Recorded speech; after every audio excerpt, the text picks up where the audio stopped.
जम्मू कश्मीर के सोनमर्ग में सड़कों पर बर्फ जम जाने की वजह से आवाजाही में परेशानियां। बीआरओ की टीम रोड से बर्फ हटाने में जुटी। हिमाचल प्रदेश के लाहौल स्पीति में बिछ गई बर्फ की सफेद चादर। बर्फबारी का लुत्फ उठाने के लिए जुटने लगी सैलानियों की भीड़। हिमाचल प्रदेश के ऊंचाई वाले इलाकों में बदल गया मौसम। चंबा में रुक रुक कर हो रही बर्फबारी। उत्तराखंड के उत्तरकाशी जिले में हुई बर्फबारी। मुकबा में भिज गई बर्फ की सफेद चादर।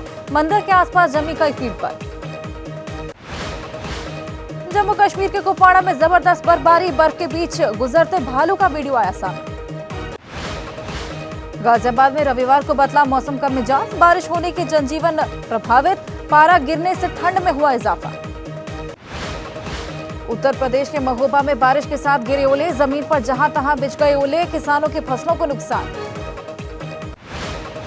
यूपी के महोबा में बारिश से किसानों की फसलों को नुकसान। मुआवजे की मांग को लेकर किसानों ने घंटों तक लगाया जाम। हरियाणा के पूर्व सीएम भूपेंद्र हुड्डा ने किसानों को फौरन मुआवजा देने की मांग की। बारिश और ओलावृष्टि से किसानों की फसलों को नुकसान। जम्मू कश्मीर के डोडा में बारिश बनी मुसीबत। भारी बारिश से आवासीय भवनों को नुकसान। पिछले कुछ रोज से रुक रुक कर जारी है बारिश। चित्रकूट में कई स्थानों पर रविवार को हुई जोरदार बारिश। बारिश के साथ गिरे ओले। खेतों में पानी भर जाने से फसलों को नुकसान।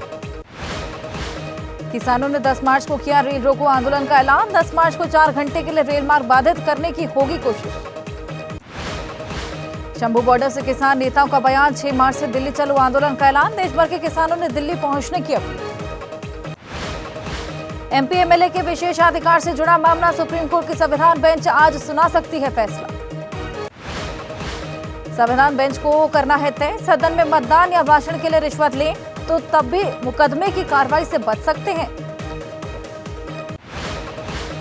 आईएएस कृष्णैया हत्याकांड के दोषी आनंद मोहन की रिहाई का मामला। याचिका पर सुप्रीम कोर्ट करेगा सुनवाई। पीएम मोदी अगले 10 दिनों में 12 राज्यों केंद्र शासित प्रदेशों के कार्यक्रमों में शामिल होंगे। पीएम मोदी आज से 6 मार्च तक 5 राज्यों के दौरे पर रहेंगे। तेलंगाना, तमिलनाडु, ओडिशा, पश्चिम बंगाल और बिहार के दौरे पर जाएंगे पीएम मोदी आज करीब 10:30 बजे तेलंगाना के आदिलाबाद पहुंचेंगे। तेलंगाना को 56,000 करोड़ रुपए से ज्यादा की सौगात देंगे। पीएम मोदी दोपहर 3:30 बजे तमिलनाडु के कलपक्कम दौरे पर पहुंचेंगे। स्वदेशी पीएफबीआर की कोल लोडिंग की शुरुआत करेंगे। तेलंगाना के पोदापल्ली में पीएम देश भर में कई विद्युत परियोजना का लोकार्पण और शिलान्यास करेंगे। पीएम के दौरे पर कांग्रेस नेता गुलाम नबी आजाद ने कसा तंज। कहा भारत में पीएम के दौरे कोई नई बात नहीं। जम्मू आए उनका स्वागत। पीएम मोदी की अध्यक्षता में करीब 9 घंटे तक मंत्रिपरिषद की बैठक हुई। विकसित भारत 2047 के रोडमैप और अगले 5 साल के काम पर चर्चा हुई। पीएम मोदी ने मंत्रियों को दिया जीत का मंत्र। विवादित बयान से बचने और सरकार की नीतियों पर बात करने की सलाह दी। केंद्रीय मंत्रिपरिषद की बैठक में पीएम ने मंत्रियों को दिया सुझाव। कहा सरकारी योजनाओं को जनता तक पहुंचाएं। आज महाराष्ट्र के नागपुर दौरे पर रहेंगे बीजेपी अध्यक्ष जेपी नड्डा। नमो युवा सम्मेलन को संबोधित करेंगे। कांग्रेस की भारत जोड़ो न्याय यात्रा का आज 51वां दिन। आज मध्य प्रदेश के शिवपुरी, यूपी में झांसी होते हुए गुना पहुंचेगी यात्रा। लोकसभा चुनाव से पहले दिल्ली में कांग्रेस घोषणा पत्र कमेटी की आज अंतिम बैठक। शाम 4 बजे पार्टी मुख्यालय में होगी बैठक। झारखंड में 2 राज्यसभा सीटों के लिए आज जारी रहेगी अधिसूचना। दोनों सीटों के लिए आज से शुरू किए जाएंगे नामांकन। यूपी विधान परिषद की 13 सीटों पर चुनाव की जारी होगी अधिसूचना। 11 मार्च को नामांकन का अंतिम दिन। बिहार में 11 सीटों पर होंगे एमएलसी चुनाव। आज अधिसूचना होगी जारी। 21 मार्च को मतदान के बाद शाम 5 बजे से काउंटिंग।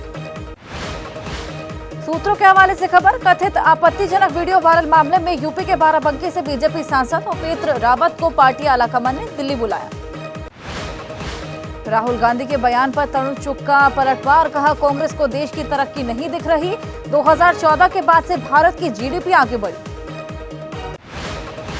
यूपी के आजमगढ़ से लोकसभा प्रत्याशी बनाए जाने पर सांसद दिनेश लाल निरहुआ ने खुशी जताई।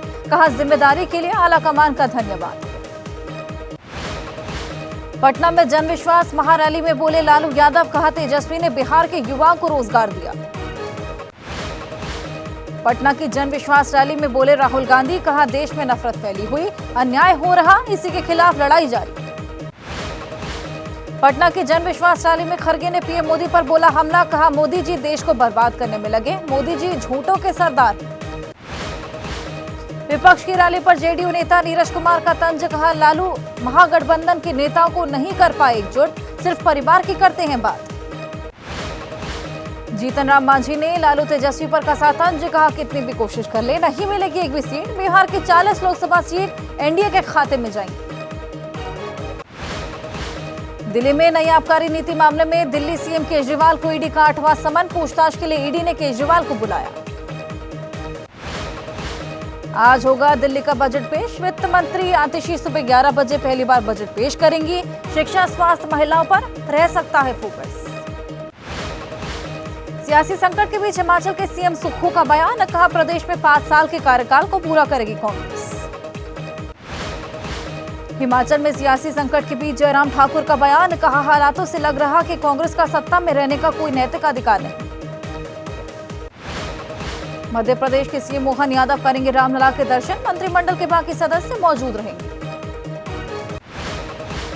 स्वामी वासुदेवाचार्य की प्रधानमंत्री से गुहार, पत्र लिखकर अयोध्या में विरासत से जुड़े भवन और प्राण प्रतिष्ठा मंदिरों को ध्वस्त न करने की अपील। आज चंडीगढ़ नगर निगम के सीनियर डिप्टी मेयर और डिप्टी मेयर के पद पर होगा चुनाव। चुनाव में बीजेपी और इंडिया गठबंधन के बीच लड़ाई। संदेश खाली की पीड़ितों से मुलाकात पर फैक्ट फाइंडिंग समिति की सदस्य भावना बजाज का बयान, कहा पीड़ित महिलाओं की शिकायत पुलिस नहीं सुनती। रक्षा मंत्री राजनाथ सिंह डेफ कनेक्ट 2024 का आज उद्घाटन करेंगे। स्वदेशी रक्षा नवाचार को प्रोत्साहित कर सुरक्षा चुनौतियों से निपटने के लिए डेफ कनेक्ट का आयोजन।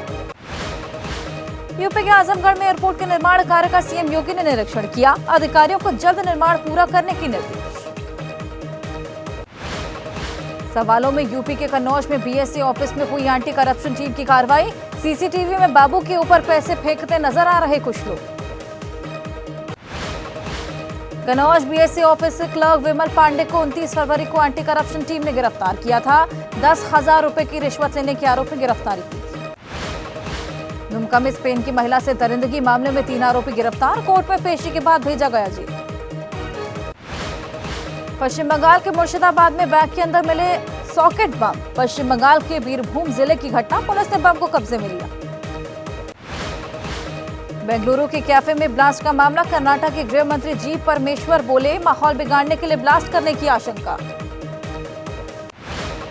जालंधर में पुलिस के हत्थे चढ़ा अंतर्राष्ट्रीय ड्रग तस्कर गिरोह, 5 किलो अफीम के साथ 3 लोग गिरफ्तार।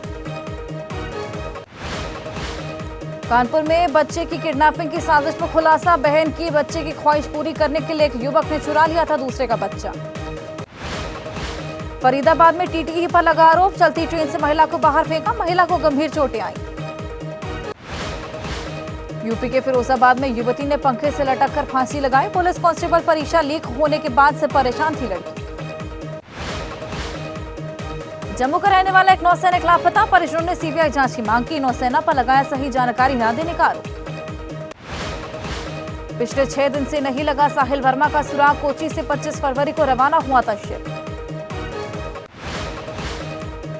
राजस्थान के जयपुर में 22 महीने के हृदयांश को बचाने की मुहिम, गंभीर बीमारी से पीड़ित है, इलाज के लिए चाहिए करीब 17.5 करोड़ रुपए। ग्रेटर नोएडा वेस्ट स्थित ब्लू सफायर मॉल में दर्दनाक हादसा, मॉल की 5वीं मंजिल पर गिरी लोहे की ग्रिल, 2 युवकों की मौत हुई। गाजियाबाद में पैकेजिंग करने वाली कंपनी में आग लगी, साहिबाबाद क्षेत्र के मोहन नगर साइड 4 का मामला। यूपी के सोनभद्र में दर्दनाक हादसा, कार से ऊपर पलटा ट्रक, हादसे में एक ही परिवार के 4 लोगों की मौत।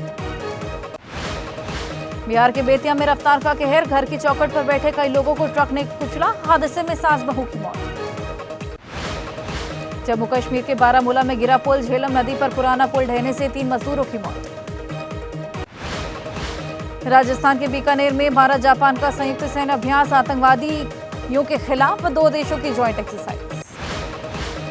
अयोध्या राम मंदिर दर्शन के लिए पहुंचे मुस्लिम श्रद्धालु, रामलला के दर्शन किए, हिंदू मुस्लिम कौमी एकता की पेश की मिसाल। विमेंस प्रीमियर लीग में आज यूपी और बेंगलुरु के बीच होगा मुकाबला, शाम 7:30 बजे बेंगलुरु के चिन्नस्वामी स्टेडियम में खेला जाएगा मैच।